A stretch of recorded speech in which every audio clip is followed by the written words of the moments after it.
Saya mohon izin untuk melambatkan bacaan karena tadi hanya mengantarkan saja. Teman-teman, kenapa mesti Al-Quran? Apa esensi Al-Quran? Dan kenapa Al-Quran diwahyukan pada Nabi Muhammad SAW? Apakah khusus untuk sekedar dibaca? Atau ada satu nilai yang sangat penting yang justru itu mengandung nilai mukjizat yang paling dalam dari Al-Quran?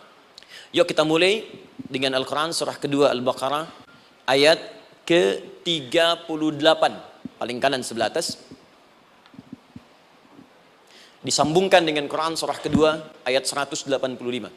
Paling kiri pertengahan di mushaf. Quran surah kedua ayat 38 dengan Quran surah kedua ayat 185. Saya mulai dari kisah Nabi Adam. Saya pelan-pelan. Nabi Adam saat diciptakan oleh Allah, kemudian diberikan informasi bahwa beliau akan bertugas di bumi, beraktivitas di bumi. Disampaikan di Quran surah kedua ayat 30, paling kiri sebelah atas. Wa idh qala rabbuka lil malaikati inni ja'ilun fil ardi khalifah. Kata Allah, dan pelajari, ingat ketika kami menyampaikan pada para malaikat, kami akan menugaskan satu makhluk, manusia namanya Adam, di bumi tugasnya. Untuk menjalani hidup di bumi. Nah, secara singkat, setelah Nabi Adam turun ke bumi, di awal masa bersama Sayyidah Hawa, ya alaihi wassalam, maka ternyata bersamaan dengan turunnya Adam dan Hawa ke bumi itu, mereka berdua dibekali petunjuk. Yang dengan petunjuk itu, ini yang dahsyat. Allah jamin semua aktivitas hidupnya, dari mulai yang sederhana sampai yang kompleks, pasti jika diikuti petunjuk ini, dia akan senang menjalaninya, dan akan tenang mendapatkan hasilnya. Ya, perhatikan kalimatnya. Quran surah kedua ayat 38. Fokus. Qul nahbitu minha jami'a. Kata Allah, sekarang tiba saatnya. Adam, Hawa, turun kalian ke bumi. Kalau setan kita tinggalkan aja ya. Ini kita bahas Adam dulu. Turun kalian semua ke bumi. Fa imma ya'tiyannakum minni huda. Maka nanti sejak kalian tiba di bumi itu, aku akan turunkan satu petunjuk disebut dengan hudan namanya. Hudan. Fokus. Faman tabi'a hudaya, maka jika Anda dan keturunanmu mengikuti semua detil di petunjuk ini, fala khaufun 'alaihim wa lahum yahzanun, maka aku pastikan engkau dan seluruh keturunanmu akan menjalani hidup di muka bumi dengan tenang dan senang. Fala khauf, khauf itu gelisah, takut. Lawan dari takut apa? Tenang. Lawan dari gelisah, tenang. Kata Allah, jika Anda mengikuti tuntunan hidup yang ini, maka saya jamin semua hidupmu tenang. Walahum yahzanun, dan saya pastikan selama hidup di muka bumi itu, kalian tidak akan pernah bersedih. Senang. Lawan sedih, itu senang. Jadi ternyata kita itu diminta tugas di bumi itu bukan untuk dipersulit. Jadi kalau ada yang hidup sampai saat ini sedih deh, di rumah tangga sedih, di kantor nggak tenang, pasti di antara poinnya bukan nggak mampu senang, tapi boleh jadi yang hidup ini tidak membaca petunjuk kehidupannya. Anda kerja di perusahaan, teman-teman ada yang di Pertamina, ada yang di yang lain. Kalau Anda nggak ikuti petunjuk, kan pekerjaan tidak akan berlangsung dengan nyaman kan? Kalau Anda nggak ikuti aturannya, bagaimana bisa mengerjakan petunjuk itu dengan nyaman? Maka apalagi hidup yang kompleks, kata Allah, sejak Adam saya turunkan, sudah ada petunjuk kehidupan, saya namakan dengan hudan. Anda ikuti petunjuk ini, maka langsung jaminan dari Allah, semua yang Anda jalani dalam hidup, pasti saya jamin senang dan tenang. Petunjuk ini disebut apa? Hudan. Nah, agak cepat. Di setiap masa, Nabi Adam selesai hidupnya, generasi kemudian berkembang, datang lagi Nabi Nuh, sampai ke Nabi Muhammad SAW. Perhatikan baik-baik. Setiap berganti generasi akan turun hudan sesuai dengan kebutuhan masyarakatnya pada saat itu. Baik, Nabi Musa menerima kitab apa namanya? Nabi Musa, Taurat. Taurat disebut hudan dalam Al-Quran. Muncul Nabi Musa, kitabnya disebut Taurat. Perhatikan baik-baik. Tahukah teman-teman ketika Taurat disebutkan dalam Al-Quran? Buka Quran surah ke-17. Ya, ayat yang kedua. Wa ataina Musal kitaba, kami berikan kepada Musa kitab. Lihat, waja'alnahu hudan li bani Israil, dan kitab yang kami berikan itu yang disebut Taurat, Ali Imran ayat yang ketiga, wa anzalat Taurata wal Injil, kami berikan Taurat kepada Musa. Nah, saat Allah turunkan Taurat itu hudan li bani Israil, isi Taurat ini adalah petunjuk kehidupan khusus untuk Bani Israel saja, umatnya Musa. Jadi kalau umat Nabi Musa mengikuti petunjuk hudan Taurat ini, kata Allah, saya jamin semua hidupnya tenang dengan senang. Nabi Isa turun Injil, Injil disebut hudan dalam Al-Quran. Dan yang terakhir, saya cepat karena waktu kita terbatas, ketika Allah menurunkan Nabi Muhammad SAW dan dipilih sebagai Rasul, maka saat yang bersamaan beliau pun diberikan petunjuk untuk umatnya. Dan dahsyatnya, petunjuk itu pun disebut dengan hudan. Buka Quran surah kedua, ayat 185. Syahrul Ramadhan alladhi unzila fihi al-Quran. Di bulan Ramadan itu, kata Allah, saya turunkan Al-Quran. Kenapa saya turunkan Al-Quran? Hudal linnas. Saya jadikan Quran ini sebagai petunjuk, pedoman hidup linnas, bukan terbatas untuk satu komunitas, tapi untuk seluruh manusia sampai kehidupan berakhir. An-Nas disebutkan 241 kali dalam Al-Quran, menunjuk pada semua manusia tanpa kecuali. Ini bedanya Al-Quran dengan kitab sebelumnya. Taurat hanya untuk kalangan tertentu saja. Jadi selesai nabinya, selesai kitabnya. Injil hanya kalangan tertentu saja.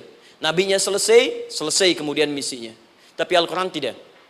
Ini kalimat pertama langsung dari Allah, walaupun nabinya wafat, tapi karena Al-Qurannya didesain oleh Allah untuk seluruh manusia sampai kehidupan berakhir, maka pasti Al-Quran itu di setiap masa akan mampu dijadikan pedoman dalam kehidupan.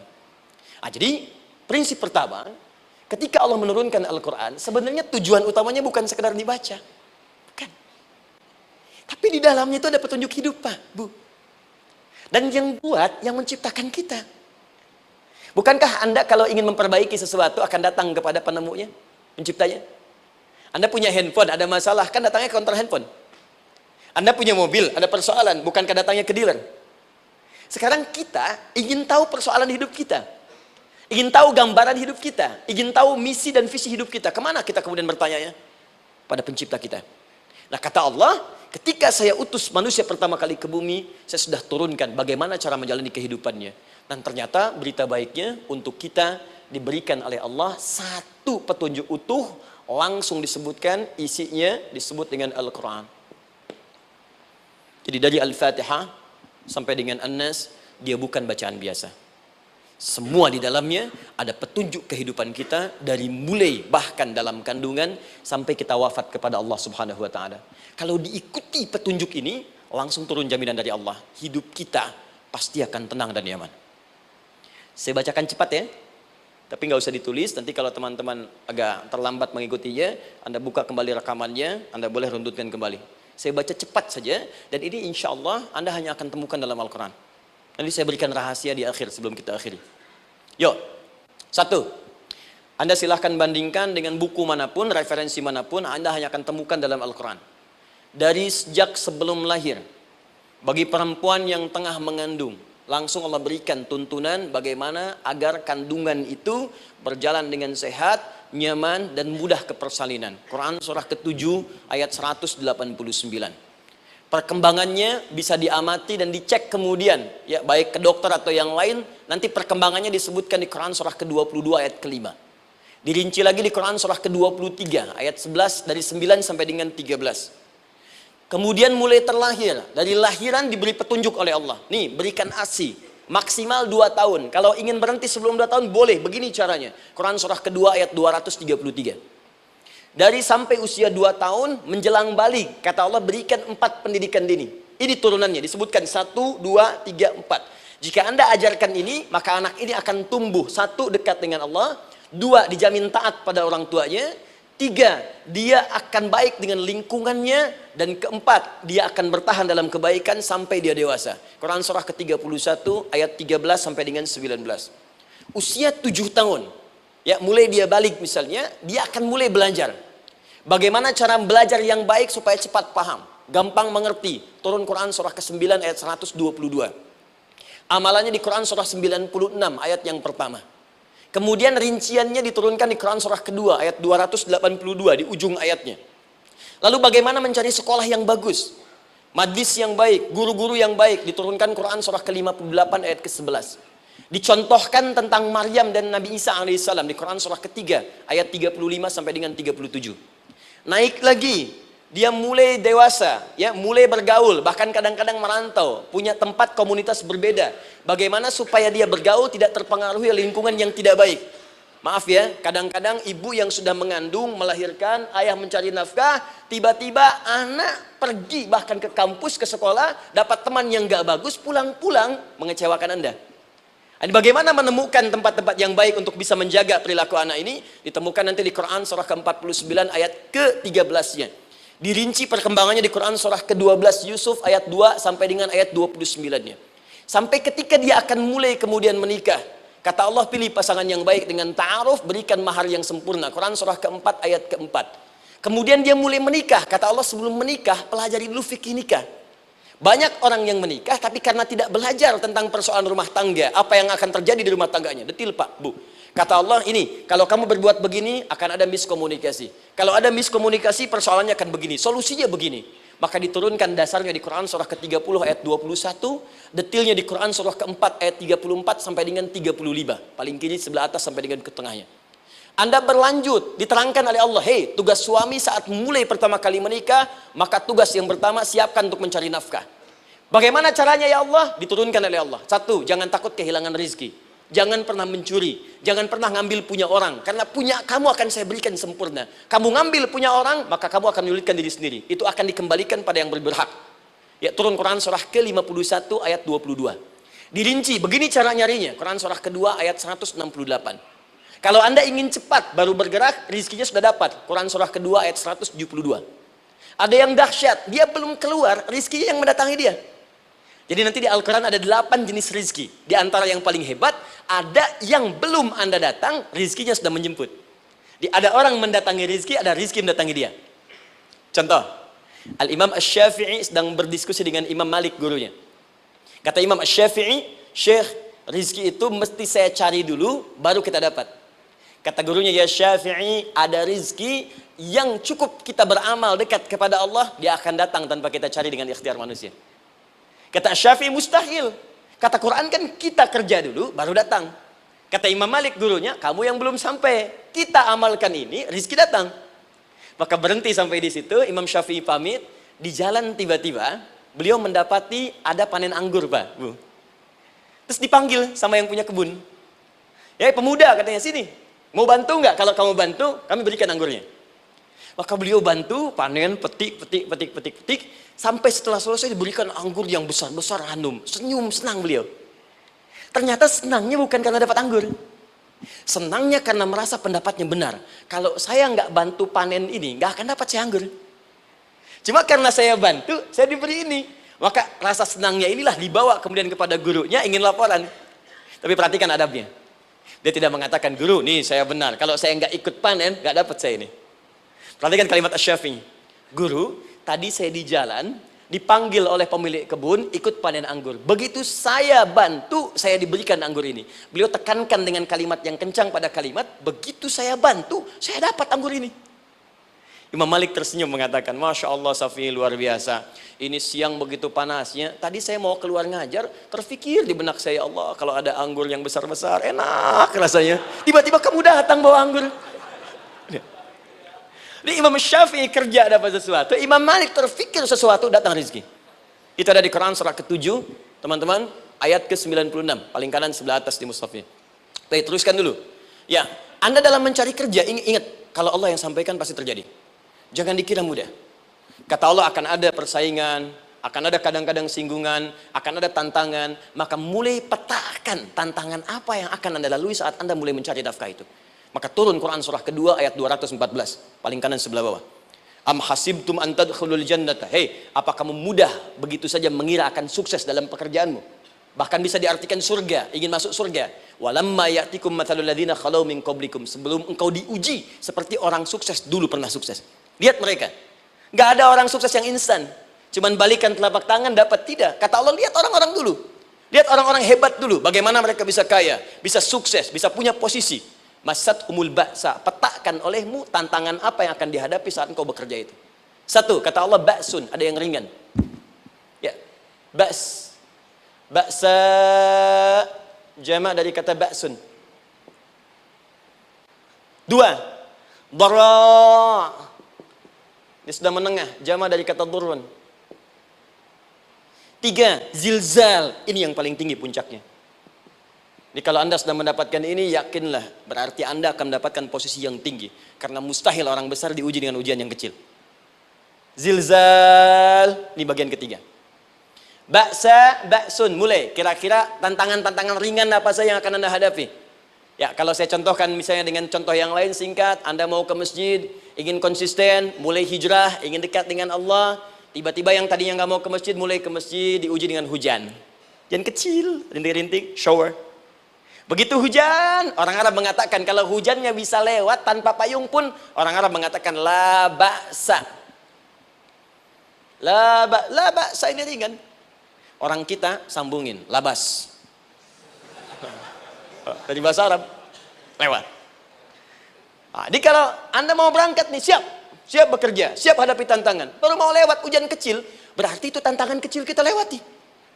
Macet, petakan, cari jalan yang kemudian sempurna, jalan yang kosong, buka Google-nya, buka Waze-nya, buka map-nya, cari. Jadi kalau pada yang kecil aja belum kita lewati, bagaimana mendapatkan yang besar? Anda mau ke masjid, dikasih hujan kecil, mau berangkat gak jadi. Papa, kenapa gak jadi? Hujan mah, kan ada payung, takut riak. Tuh. Setelah itu darwa, maaf, tantangan fisik. Kadang-kadang mulai ke fisik, mulai mengganggu. Ya, maaf, dirincikan kemudian oleh Al-Quran. Turun Quran surah ke-21, ayat 87 sampai 88, kisah Nabi Yunus alaihissalam. Yunus beraktivitas, bekerja, bukan berarti nggak ada tantangan. Kadang-kadang dibawa, kadang-kadang diusir, kadang-kadang Anda dapat misalnya proyek, kadang-kadang sudah mulai, masukkan tender, tiba-tiba gagal, diserobot orang, kadang-kadang orang yang dapat, Anda yang ngajukan, itu biasa. Kata Allah itu biasa, bukan cuma Anda, yang lain pun ada. Bukankah Allah ajarkan kisah Sayyidah Hajar alaihissalam dengan Ismail? Bukankah bolak-balik naik Safa Marwah, kadang di atas, kadang di bawah, kadang lihat peluang, sampai Marwah ternyata bukan air. Terkadang Anda yang bekerja, tim yang lain yang mendapatkan, karena kerja keras Anda bisa jadi terjadi. Bukankah yang kerja keras Hajar yang dapat Ismail?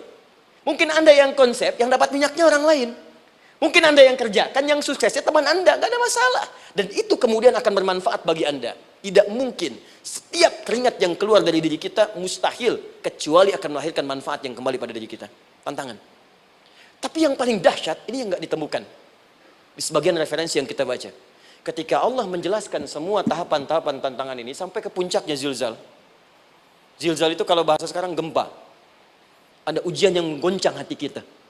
Ketika Anda kerjakan, ya Allah, tantangannya dahsyat. Kenapa mesti saya, ya Allah? Kau nggak selesai-selesai, ya Allah. Itu wajar, teman-teman, itu biasa. Kata Allah, orang dulu saja mengatakan, mata nasrullah, kapan ini selesai? Berbahagialah kalau teman-teman sudah mendapatkan tantangan puncak yang paling tinggi ini. Ini artinya Allah sedang mempersiapkan Anda menjadi orang besar di kemudian hari. Dan cara mengatasinya diturunkan Quran surah ketiga ayat 142, paling kiri sebelah atas. Perhatikan dahsyatnya. Yang pertama diterangkan tantangannya, yang kedua dijelaskan cara mengatasinya. Saya mau berhenti sampai di titik ini, nanti saya terangkan cara berinteraksi dengan Al-Quran. Ya, perhatikan baik-baik. Kata Allah, jika kelak engkau sudah bisa memetakan tantangan ini, maka siapkan solusi untuk mengatasinya. Ayatnya dibuka dengan kalimat yang sama persis. Saya pernah sampaikan teori ini di 2 perusahaan besar di Indonesia. Yang pertama ada satu perusahaan, karena ini direkam saya nggak sebutkan perusahaannya, perusahaan otomotif besar, sedang turun gratis, kemudian juga ada inflasi yang tinggi. Terus saya terangkan teori Quran. Dia praktekkan berhasil, Pak. Padahal saat itu saya presentasi di depan non-muslim. Non-muslim. Sales-sales di Indonesia dikumpulkan, saya bedah tentang ini. Dan mereka berhasil. Sampai sekarang naik lagi. Yang kedua sama, ini direkturnya juga non-muslim. Tapi nggak apa-apa, kita diskusi. Dan mau mendengar teori ini. Dan praktekkan, naik. Ya, dulu di satu perusahaan minyak juga. Sedang turun, karyawan semua dikumpulkan. Lalu kita bahas tentang ini, kita terangkan. Yang ini yang paling menarik dari Al-Quran. Kalimatnya sama persis. Quran surah ketiga ayat 142.